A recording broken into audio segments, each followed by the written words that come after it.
구호 한번 외쳐볼까요? 하루 10분 엎드림이 어울림이 됩니다. 아멘.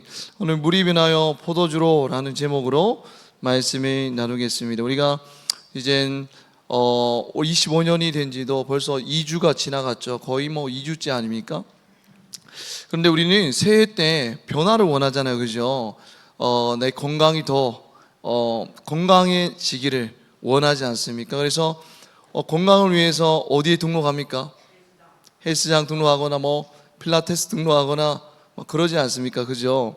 근데 이 변화를 원해서 등록했는데 생각보다 오래 가지는 않아요. 그죠? 이게 헬스장이 장사가 잘 되는 이유가 뭘까요? 새해에는 등록을 많이 했는데 그게 계속 사람들이 쭉 이어지지 않으니까 헬스장 입장에서는 되게 이득이죠. 그죠? 물값도 아끼고 관리비도 아끼고 그렇지 않습니까? 이처럼 우리는 새해에는 변화를 원합니다. 그래서 독서 모임에 참여하기도 하고 또 신청강변에서 요즘에 걸으면 이게 같이 뛰는 모임이 있더라고요. 이렇게 러닝 모임인가 그런 모임들이 있더라고요. 그래서 같이 뛰고 그런 교제하는 모임도 있고 여러 그런 곳에 가입해서 변화를 원합니다. 그런데 오늘 가나의 혼인잔치에서 일어난 이 예수님이 이 땅에 오셔서 이루실 변화들을 지금 보여주고 있는 거예요. 오늘 가나 혼인잔치에서 예수님이 이 땅에 오셔서 이루실 그 변화들을 보여주고 있음을 우리는 알 수 있습니다.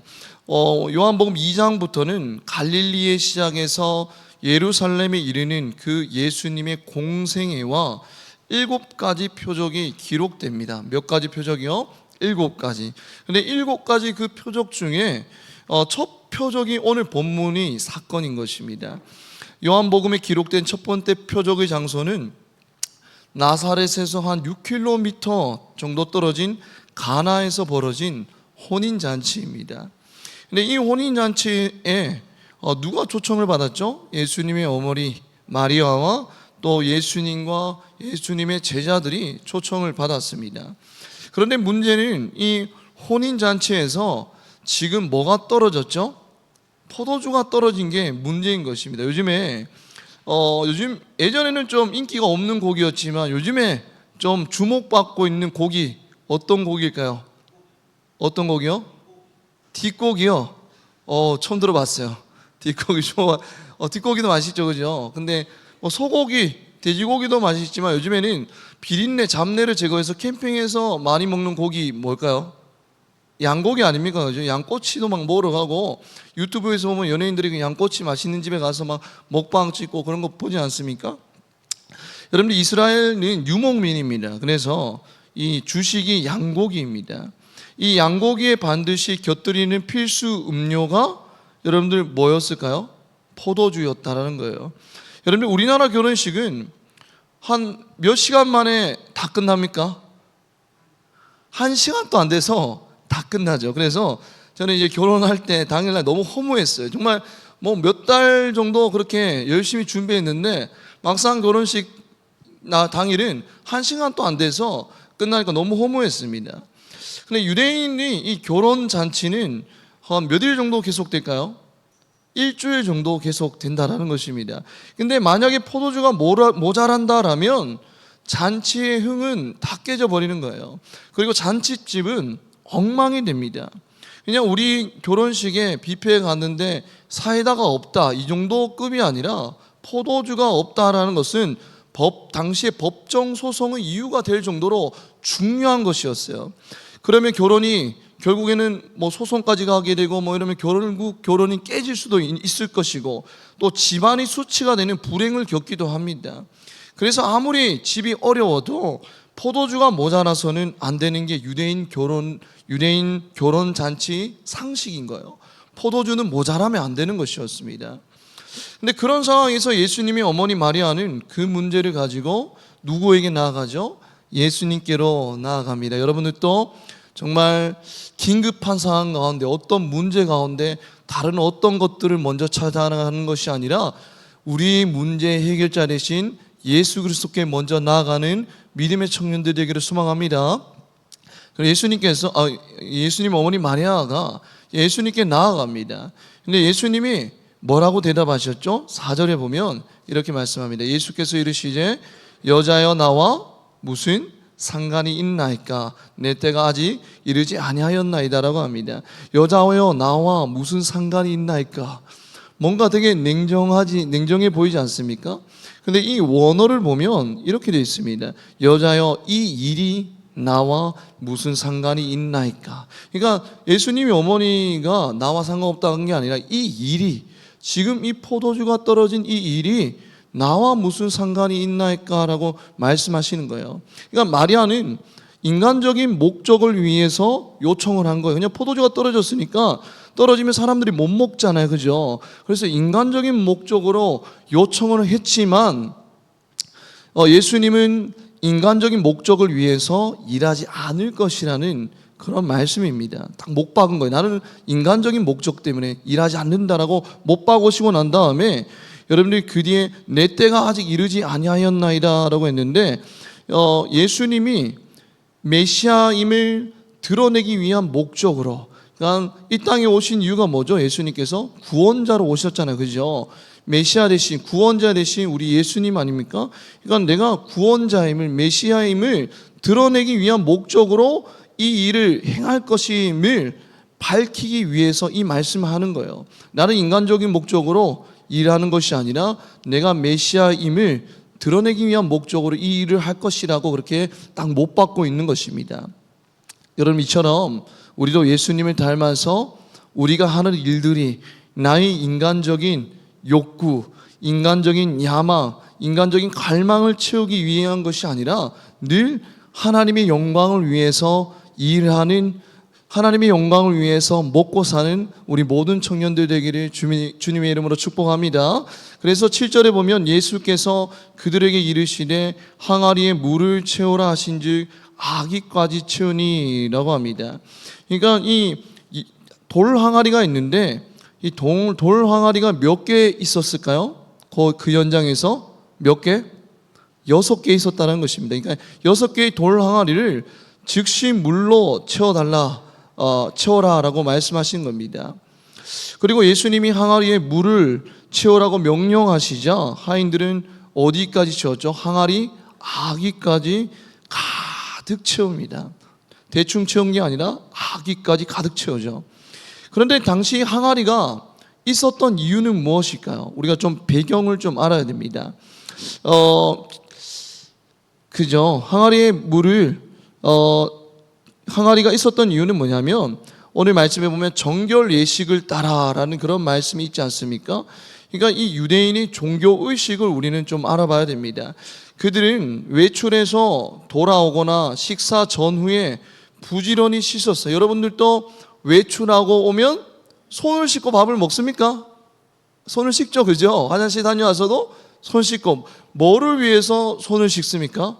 위생을 위해서 손을 씻잖아요, 그죠? 위생적인 개념의 차원에서 바라봅니다. 그러나 여러분들 이들이 집에 항아리가 있었던 이유는 물론 위생적인 목적도 있었지만 그것이 주목적이 아니라 정결 의식을 위해서 돌 항아리가 있었던 것입니다. 무엇을 위해서? 정결 의식을 위해서 돌 항아리가 있었던 것입니다. 그래서 이 대부분의 집 출입문 앞에 돌 항아리를 비치해 두었어요. 그래서 외부에 있다가 집에 들어오면 뭐부터 해요? 이 손부터 씻는 거예요. 정결 의식을 위해서, 깨끗해지기 위해서, 거룩해지기 위해서 이 행위를 했다는 것입니다. 그런데 여러분들 한 통이 이 돌 항아리가 있는데 동아리를 채우기 위해서 한 통을 가지고 이렇게 물을 채우지 않습니까? 막 손바닥을 퍼서 물을 안 채우잖아요, 그죠? 통을 가지고 물을 채우는데 그 한 통은 약 몇 리터일까요? 네, 제가 잘못 말씀드렸습니다. 이 돌 항아리에는 두세 통이 들어가는데, 물이 두세 통 정도 들어가는데 그 두세 통이 약 몇 리터일까요? 한 통이 36리터에서 40리터입니다. 한 통이 36리터에서 40리터. 근데 그게 두세 통 가량 한 돌 항아리에 들어가는 거예요. 그러면 그 항아리에는 대략 몇 리터의 물이 들어갈까요? 계산해 보면 우리 이공계 친구들 계산해 보면 한 돌 항아리에는 가득 채우면 한 몇 리터 들어갈까요? 몇 리터? 100리터 정도 들어가죠, 물이.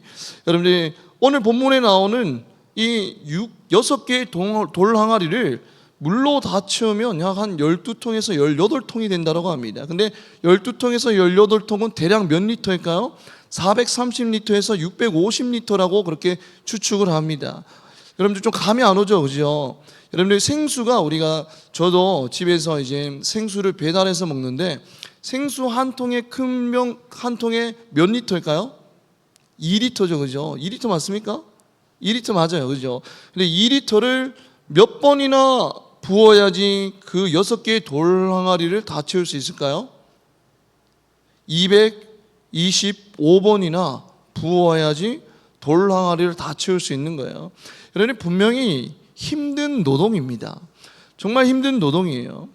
근데 정말 이것보다 더 힘든 것은 몸은 힘들어도 되는데 마음이 힘들면 우리는 어렵잖아요, 그죠? 마찬가지로 정말 힘이 든 것은 뭐냐면 이 일이 도대체 무슨 소용인가 싶은 마음을 억누르고 순종하는 일이었을까요, 그죠? 아니 우리가 왜 이 항아리에 물을 가득 채우고 있지? 하인들은 분명 그렇게 생각했을 것입니다. 왜 이 일을 해야 되지?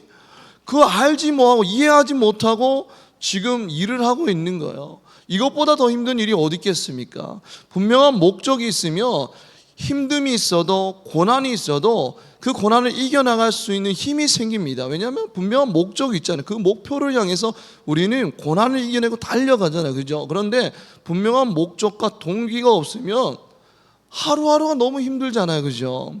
여러분들 직장도 마찬가지 아닙니까? 일 자체가 우리가 힘들 수도 있죠, 그죠? 그러나 아무리 힘들어도 1년, 2년이 지나면 우리는 뭐가 생기죠?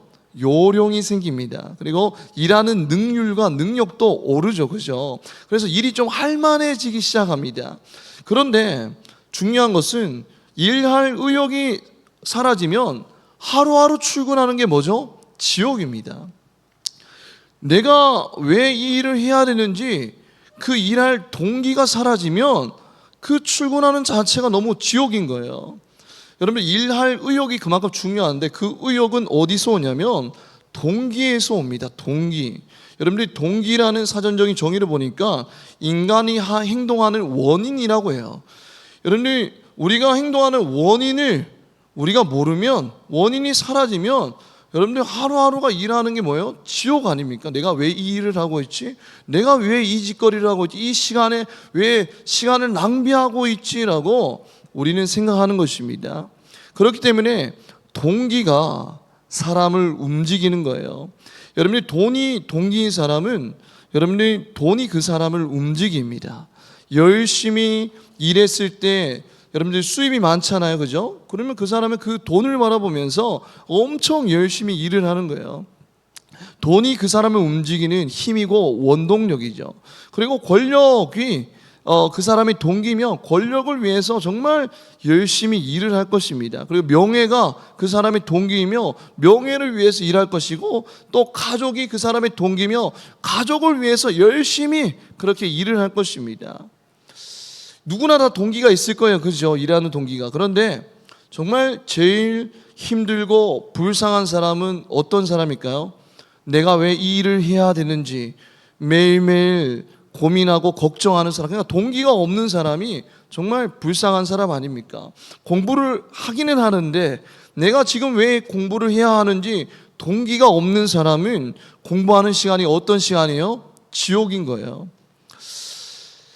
여러분들 그리고 우리가 무엇에 대해서 머리로 이해가 되잖아요, 그죠? 이해가 되고 납득이 되면 동기가 생깁니다. 아, 내가 이 일을 해야 하는 이유를 이해하기 시작하면 우리 마음 가운데 동기가 생기고 그 동기가 우리를 움직이게 만듭니다. 그래서 우리는 무엇을 이해해야지만 우리는 동기가 생겨서 움직이기 시작해요.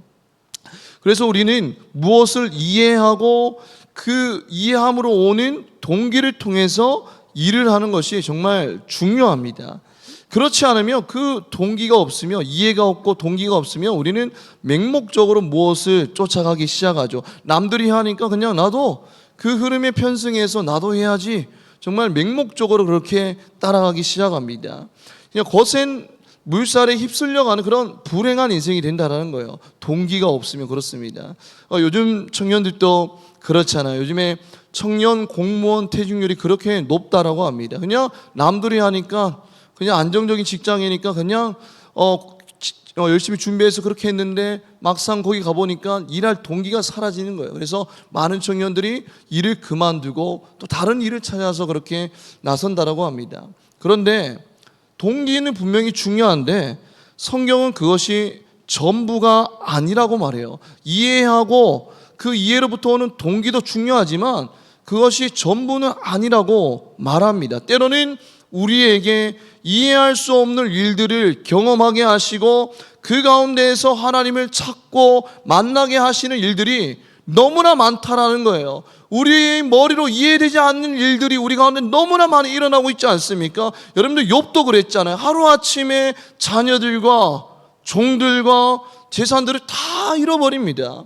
몸에는 이게 질병이 생겨나기 시작하고 아내도 그 남편을 버리고 친구들은 그 욥에게 욕하고 손가락질합니다.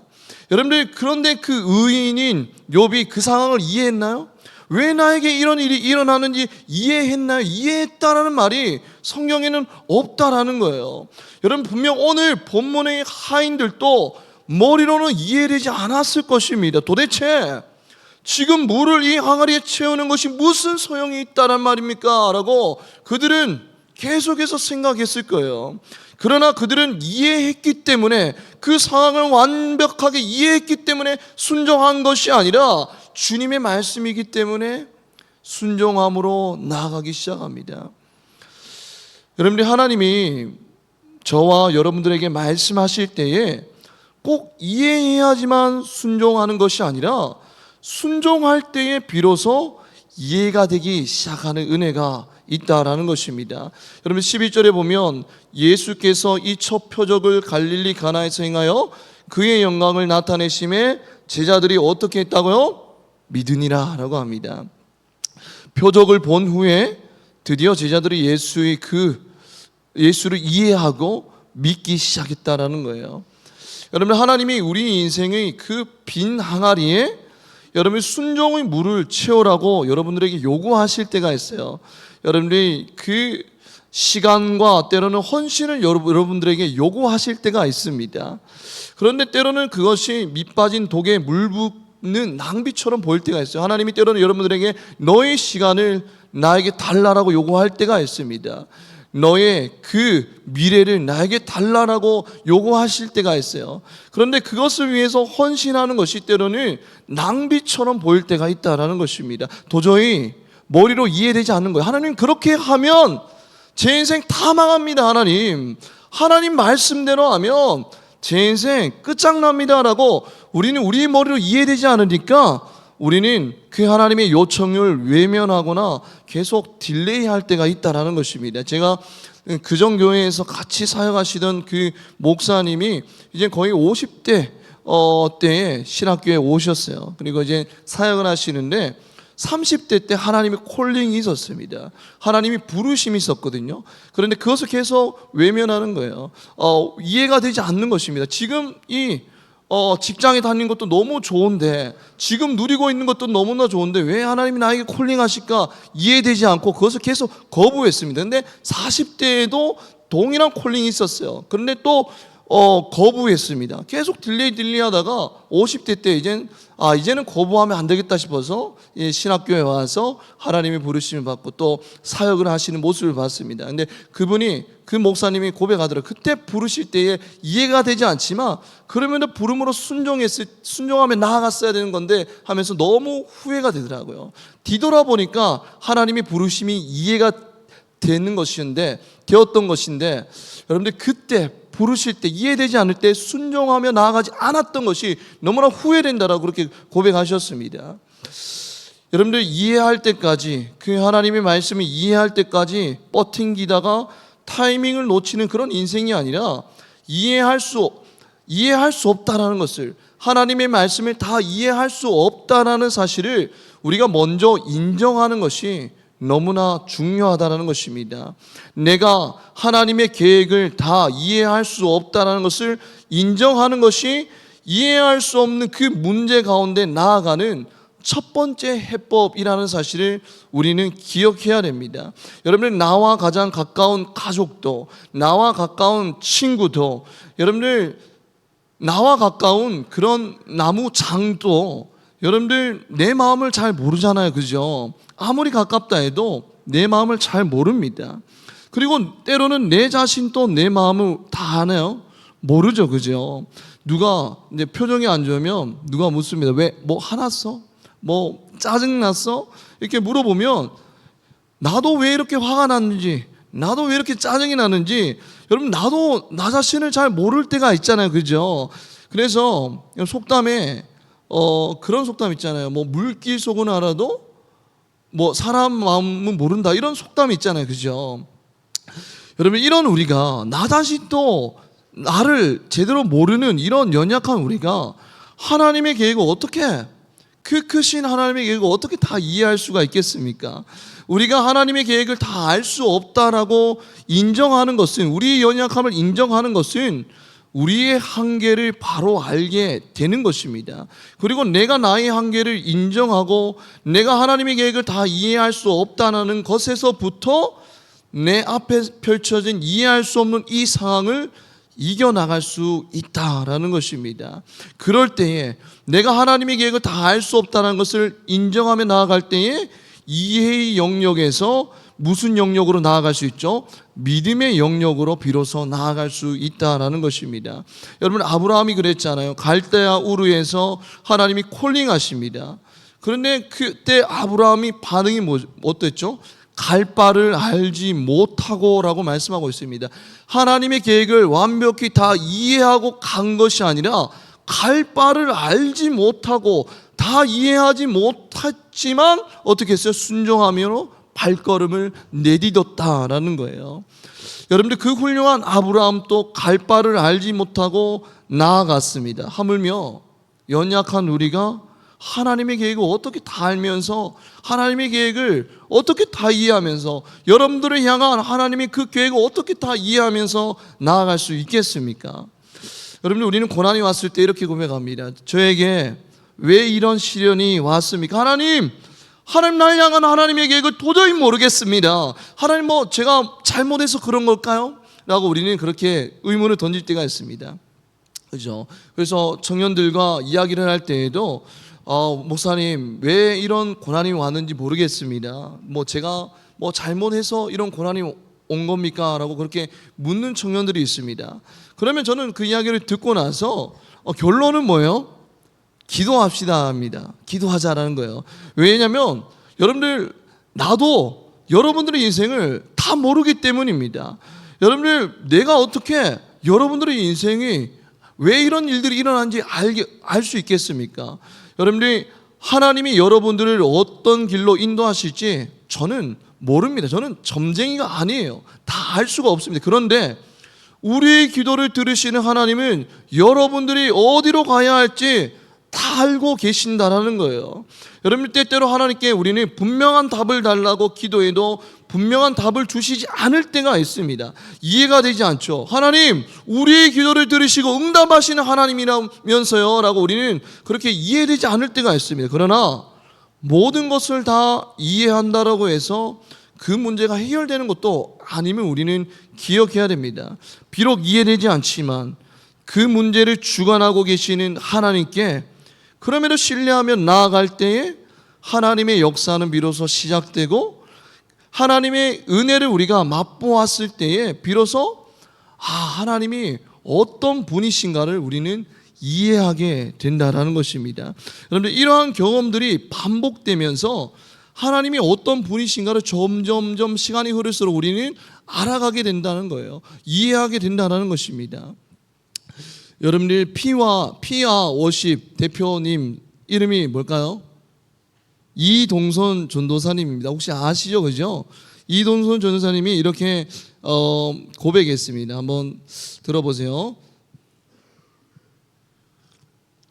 작년에 불의 사고로 뇌출혈이 생겨 쓰러졌습니다. 기적처럼 이틀 있다가 깨어나게 되었지만 그로 인한 후유증으로 후각신경과 미각신경을 평생 잃었습니다. 찬양 사역을 하고 있지만 한쪽 귀가 잘 들리지 않아 버거웠고 주의 종으로 말씀에 붙들려 나아가고 있지만 이해가 되지 않고 헤아릴 수 없는 그런 상황은 계속되었습니다라고 합니다. 그 믿음 좋은 찬양 사역자도 자기에게 일어난 일들이 어떻게 했다고요? 이해되지 않았다라고 지금 고백하고 있는 거예요. 그런데 그 뒤에 고백이 더 중요합니다. 이해가 되지 않고 헤아릴 수 없는 그런 상황은 계속되었습니다. 마주한 상황으로는 100% 하나님을 이해할 수는 없지만 그럼에도 불구하고 나의 삶의 모든 과정이 하나님의 섭리 가운데 있음을, 내 힘으로는 이겨낼 수 없음을 고백하게 됩니다 라고 그렇게 고백하고 있어요.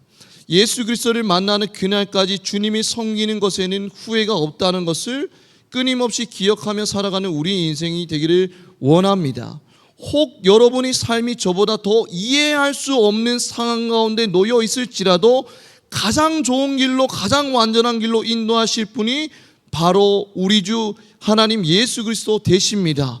우리 인생에 주님을 만난 것이 가장 복된 일입니다 라고 이 찬양 사역자가 그렇게 고백하는 것을 저는 보았습니다. 여러분들, 예수 믿었다라고 해서 고난 가운데서 하나님의 뜻을 다 알 수 있다는 것은 솔직히 거짓말입니다. 어떻게 깊고 넓은 그 하나님의 뜻을 우리가 어떻게 다 알 수 있겠습니까? 그러나 이동선 전도사님이 고난 가운데서 자신의 연약함을 인정했어요. 하나님, 나에게 일어난 그 일들이 다 이해할 수 없음을, 그 연약함을 인정하며 나아갔을 때, 그럴 때 어떻게 고백하고 있죠? 나의 삶의 모든 과정이 하나님의 섭리 안에 있고 자신의 힘으로 이겨낼 수 없음을 고백하며 현실을 이겨나가게 되었다라고 합니다. 그러니까 내 하나님의 뜻을 다 이해할 수 없다라고 인정할 때에 이해의 영역에서 어디의 영역으로 넘어갔죠? 믿음의 영역으로 넘어갔다는 사실을 우리는 기억해야 된다는 거예요. 다 이해할 수 없지만 이것마저도 주관하시고 다스리시고 여전히 인도하시는 그 하나님을 믿음의 눈으로 바라보게 되었다는 것입니다. 여러분, 만약에 이분이 이 상황을 이해할 수 없는 존재, 연약한 존재임을 인정하지 않았다면 계속해서 그는 과거의 얽매인 삶을 살고 있었을 거예요. 도대체 나에게 왜 이런 일이 일어났지? 과거에 맨날 얽매이면서 살 수 있었다는 것입니다. 그러나 그는 다 이해할 수 없지만 이해할 수 없음을 인정하며 나아갔을 때에 믿음으로 그 현실을 이겨나가고 있다는 것입니다. 여러분들은 새해 가운데 이해할 수 없는 일들이 일어난다 할지라도 여러분들 그럴 때마다 자신의 그 연약함을 인정하고 그럼에도 신실하신 하나님 앞에 나아갈 때에 이해의 영역에서 믿음의 눈으로 그 사건을 바라보는 은혜가 있기를 주님의 이름으로 축복합니다. 여러분, 오늘 본문에 보면 물이 나옵니다. 근데 이 물은 원어로 휘도르입니다. 그런데 포도주는 원어가 오이노스예요. 여러분들, 물과 포도주는 전혀 다른 성분임을 우리는 알 수 있습니다. 여러분들, 이해할 수 없지만 그럼에도 말씀하시는 대로 그대로 순종하며 따랐을 때에 여러분들이 그 전혀 다른 성분이 여러분들 바뀌게 되는 역사를 경험하게 되었다라는 것입니다. 그런데 그것이 얼마나 놀라운 역사냐면 8절에 한번 볼까요? 8절에 보면 이제는 떠서 누구에게 갖다 주라? 연회장에게 갖다 주라 라고 합니다. 여러분, 연회장은 집주인이 아니라는 거예요. 여러분들, 집주인으로부터 잔치를 주관하도록 책임을 부여받은 그런 사람입니다. 이 연회장은 손님들에게 먹을 것과 마실 것을 제공하는 일을 책임지는 사람입니다. 그래서 새로운 음식이 딱 나왔을 때에는 먼저 손님에게 주는 것이 아니라 누구에게 먼저 줘요? 연회장에게 줍니다. 그래서 연회장이 먼저 맛을 보는 것이 관습입니다. 그런데 9절에 보면 연회장은 물로 된 포도주를 맛보고도 어디서 났는지 알지 못하되 라고 합니다. 그러니까 이 연회장은 음식에 관해서는 여러분 분명히 최고의 전문가였어요. 여러분, 우리 흑백 요리사 다 보셨죠, 그죠? 흑백 요리사에서 여러분들 요리사들이 정말 열심히 요리를 하고 나서 누구에게 맛을 보게 하죠? 그죠? 백종원 씨와 또 누구 한 명 이름 뭐죠? 한 명 있는데 하여튼 이 두 최고의 전문가한테 맛을 보게 합니다. 마찬가지로 여러분들 연 회장은 여러분 요리에 관해서는 최고의 전문가였다는 거예요. 그런데 그런 전문가도 포도주가 어디서부터 났는지 여러분들 알 수 없었다라고 말씀하고 있는 것입니다. 10절에 이렇게 말씀하고 있습니다. 우리 10절 한번 다 같이 읽어볼까요? 시작. 말하되 사람마다 먼저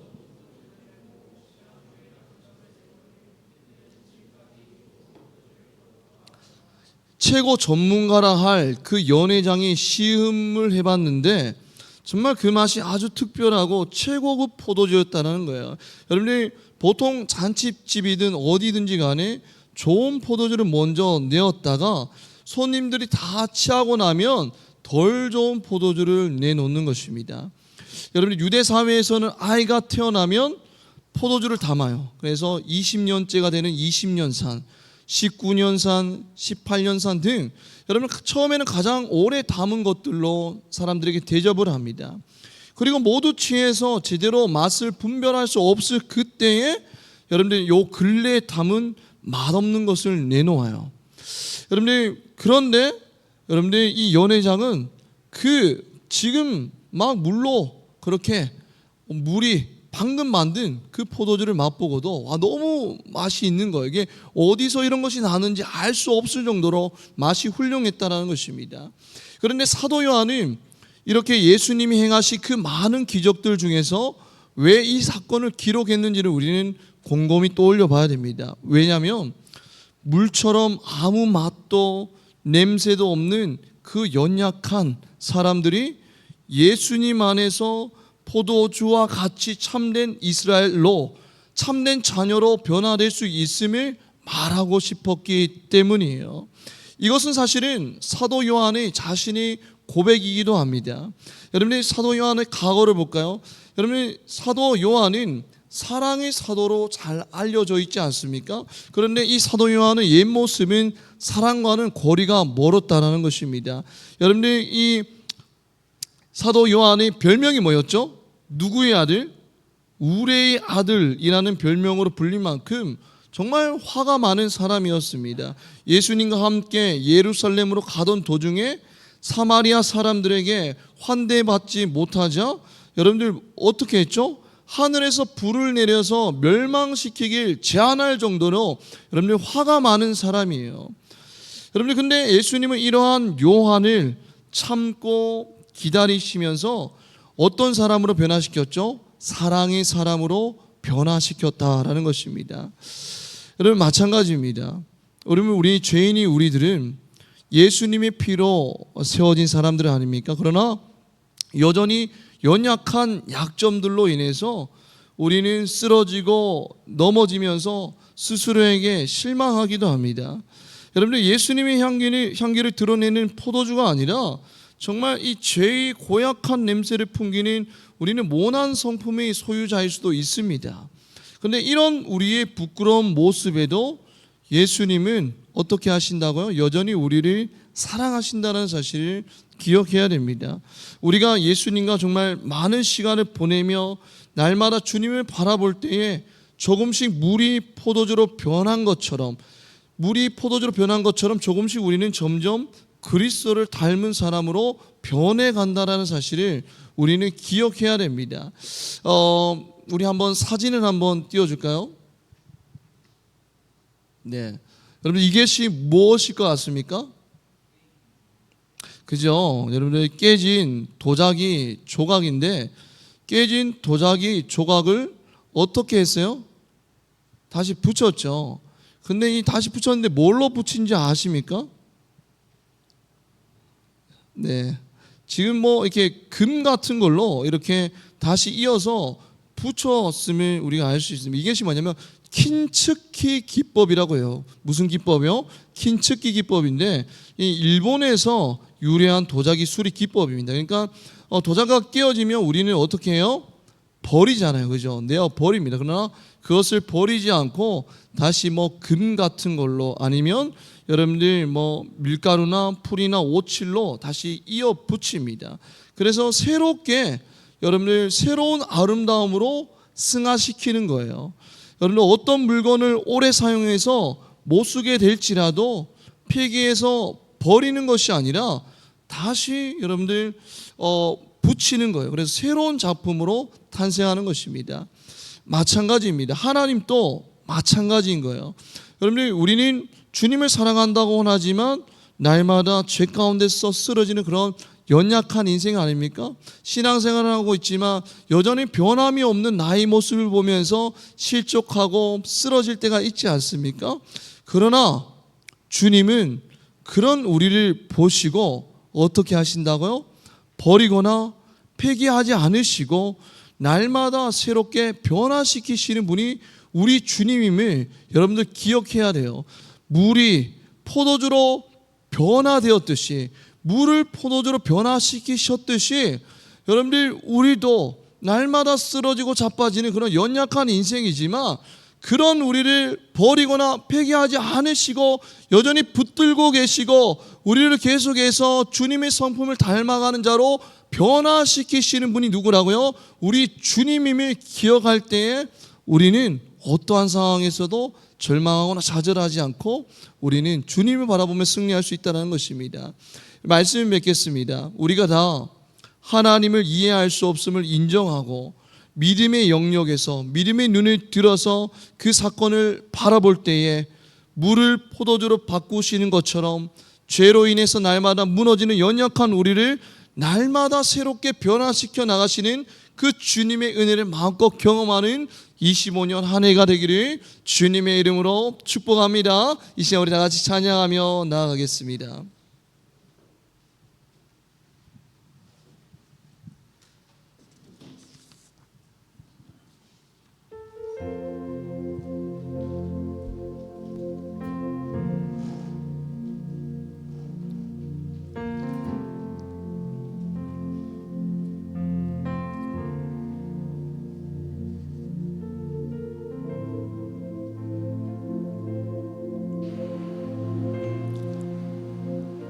오늘 우리가 부를 찬양은 주님의 시선입니다. 흐르는 시간이 한숨만 남기고 반복되는 실패 속에서 지쳐갈 때 계속해서 주님을 믿는다라고 고백하지만 우리는 죄 가운데서 쓰러지고 무너집니다. 그래서 나 자신을 바라볼 때 도저히 변화가 없는 나의 모습을 보고 우리는 절망하고 낙담할 때가 있습니다.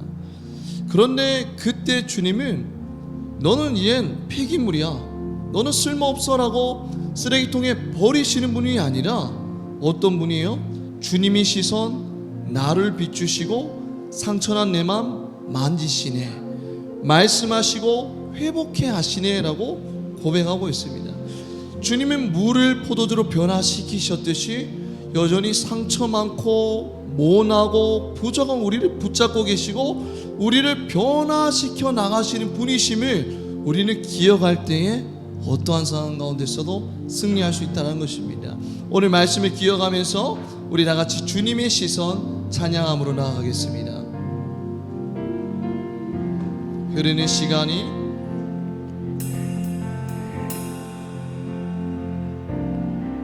숨만 남기고 반복된 실패 속 지쳐갈 때 내 맘의 소망이 눈물 조각 될 때 내 곁에 다가와 부르시네. 주님의 시선 나를 비추시고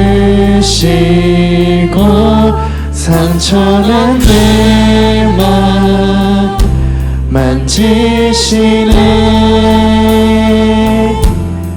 말씀하시고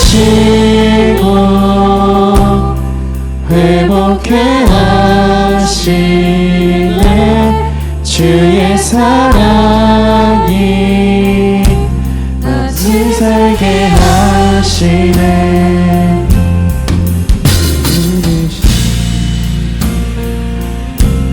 다시 한번 고백하겠습니다. 흐르는 시간이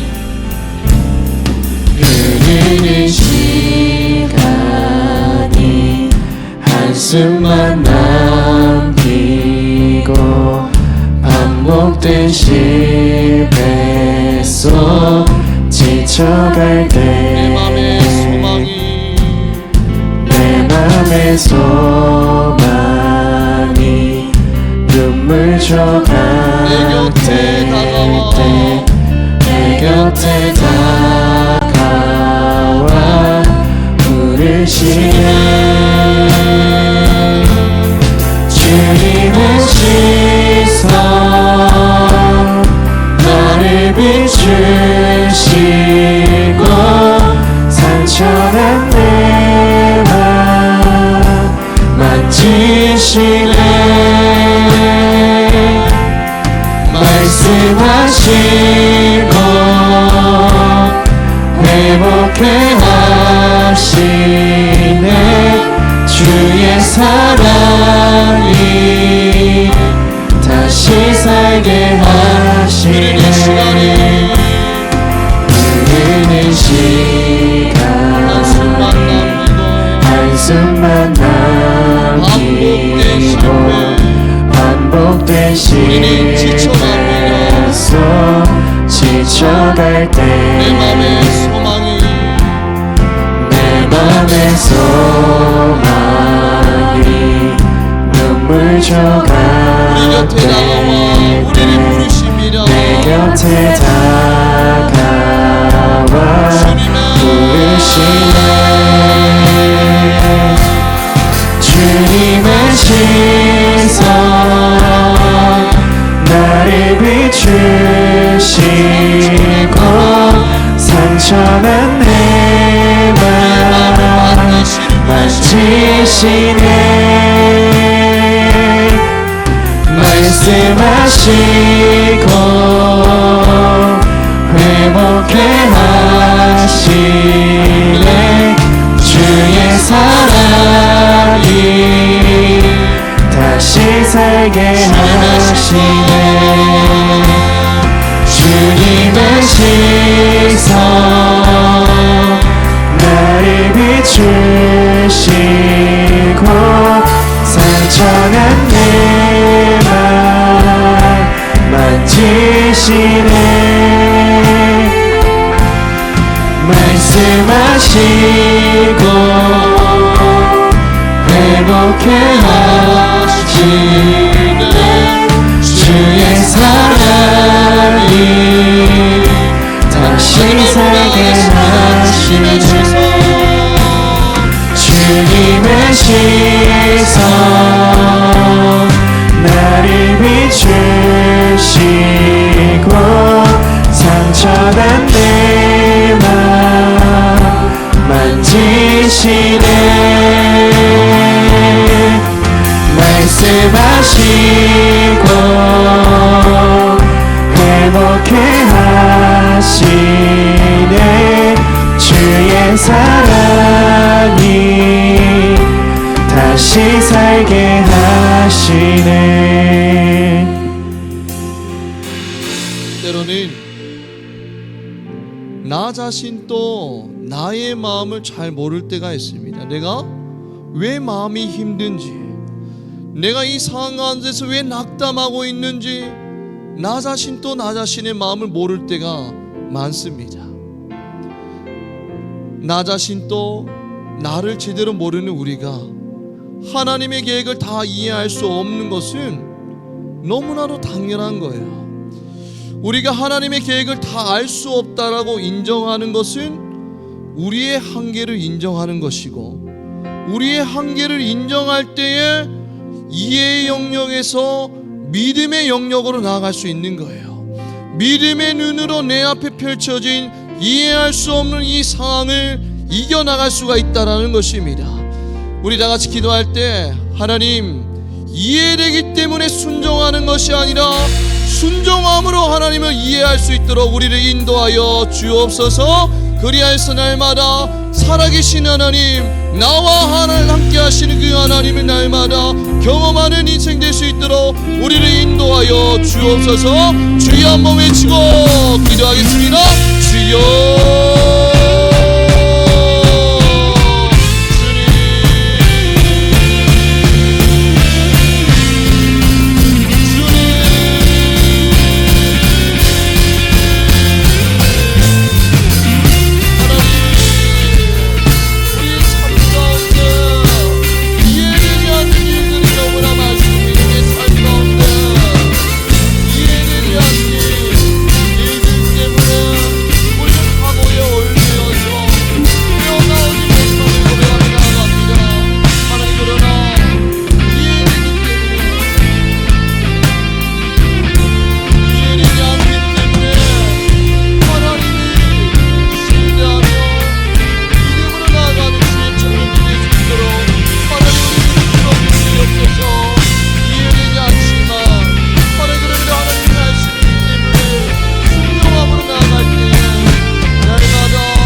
예수님께서 수많은 기적들을 행하셨지만 사도 요한은 그 많은 기적들 중에 이 사건을 기록합니다. 그런데 이 사건을 기록한 이유는 물처럼 아무 맛도 냄새도 없는 연약한 우리가 예수님 안에서 포도주와 같이 예수님의 향기를 나타낼 수 있는 하나님의 자녀로 변화될 수 있음을 말하고 싶었기 때문이에요. 주님을 사랑한다라고 하지만 날마다 죄 가운데서 고약한 냄새를 풍기는 썩은 물 같은 삶을 살아가고 있는 것이 우리 아닙니까? 주님을 사랑한다고 하지만 세상을 더 사랑하며 고약한 냄새를 풍기는 게 바로 우리 아닙니까? 주님을 사랑한다고 하지만 날마다 주님을 배신하는 게 우리 아닙니까? 그러나 그런 우리를 주님은 버리지 아니하시고 폐기하지 아니하시고 날마다 새롭게 변화시켜 나가시는 분이 우리 주님이신 줄 믿습니다. 이 시간 우리 마지막으로 기도할 때 날마다 새롭게 하시는 주님을 바라보게 하옵소서. 늘 주님을 닮아가는 우리가 되게 하옵소서. 주여 한번 외치고 기도하겠습니다. 주여.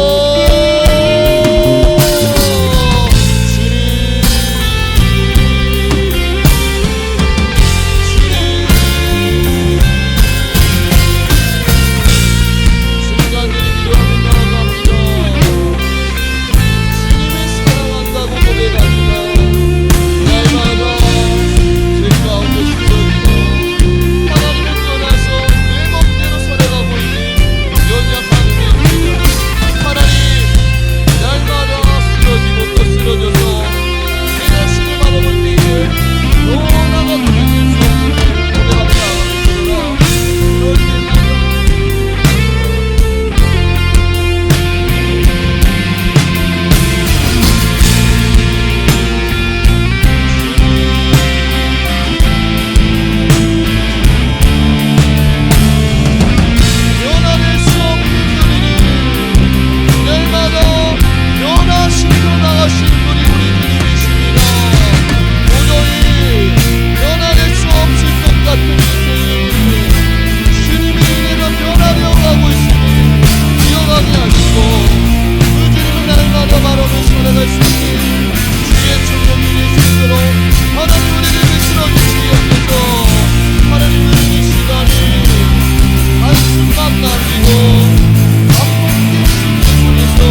보이고 도저히 소망이 없어 올 때와 같습니다. 그럴 때마다 우리를 포기하지 않으시고 내 곁에 다가와 주셔서 우리를 어루만지시고 우리를 회복시키시니 바로 우리 주님이시니 날마다 기억하며 주님을 닮아가는 자들이 될 수 있도록 하나님을 들어주시옵소서.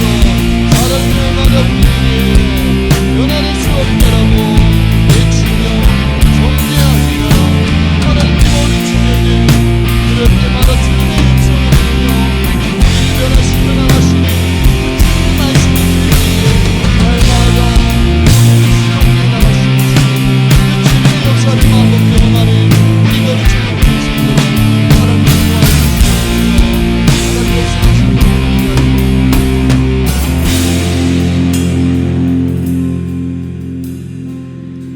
하나님, 때로는 우리 삶 가운데에서 이해할 수 없는 일들이 일어나고 그 이해할 수 없는 일들이 우리 마음을 힘들고 어렵게 하고 무너뜨릴 때가 있습니다.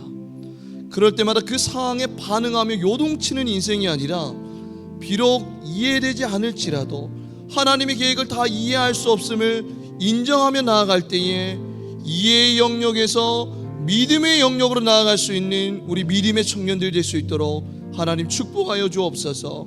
믿음의 눈으로 이 사건을 바라보았을 때에 여전히 나와 함께 하시는 하나님, 이 고난 가운데서도 이 어려운 가운데서도 나의 손을 붙들고 계시는 그 하나님을 만날 수 있는 우리 모든 청년들 될 수 있도록 하나님 축복하여 주시옵소서. 물이 포도주로 바뀌었듯이 우리 연약한 인생도 하나님께서 하시며 우리도 변화될 수 있음을 날마다 기억하게 하시고 물을 포도주로 바꾸신 그 하나님을 날마다 바라보며 살아갈 때에 날마다 주님을 닮아갈 수 있는 우리 모든 청년들이 될 수 있도록 하나님 축복하여 주시옵소서. 사랑이 많으신 우리 주 예수 그리스도 이름으로 기도드립니다. 아멘.